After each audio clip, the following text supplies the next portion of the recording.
Hey everyone, and welcome to Cooking Companion TV. I'm Jenna Edwards, and this is a recipe demo of Sauce Forestiere, a morel mushroom sauce with creme fraiche for your noodles, your gnocchi, ravioli, steak, chicken, liver, etc.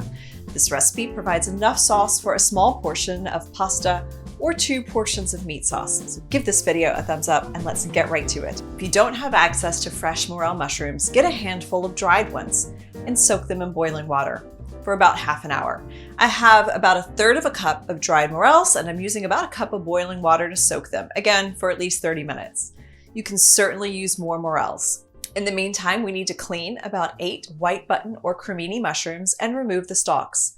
Then slice the mushrooms as you like them. I like them pretty thin so they cook quickly, so they're sliced 1/8 of an inch thick here. Dice half a shallot and mince 1 to 2 cloves of garlic. In a skillet, heat a tablespoon of oil or fat over medium heat. I'm using chicken fat left over from making stock because I'm a glutton. Then brown the shallots and garlic for 5 to 7 minutes. We're looking for a golden color on them both, maybe a little browning on the edges. But minced garlic can cook deceivingly quickly, so if you want to be safe, let the shallots cook on their own for a few minutes and then add the garlic later. Give them a stir every now and then too.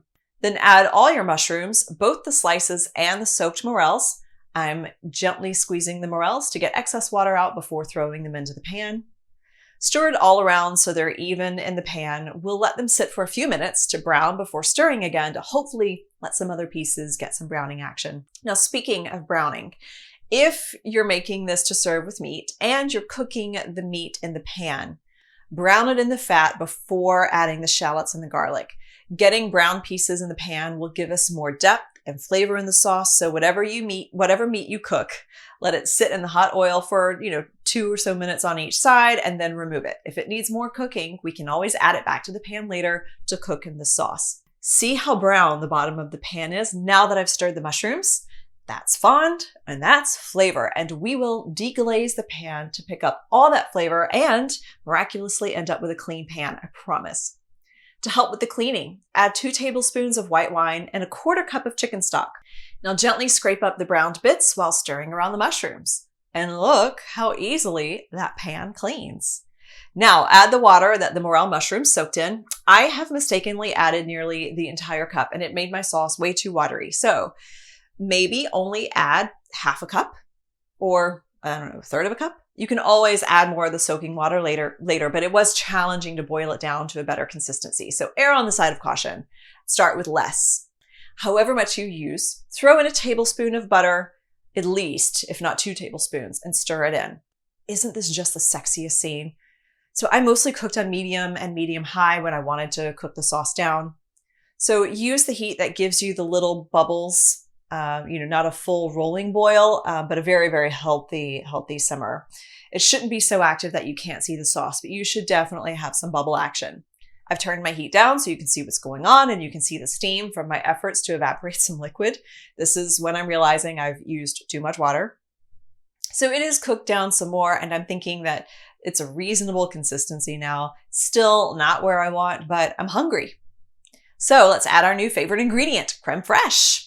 This is my homemade version, which you can see in the video card above.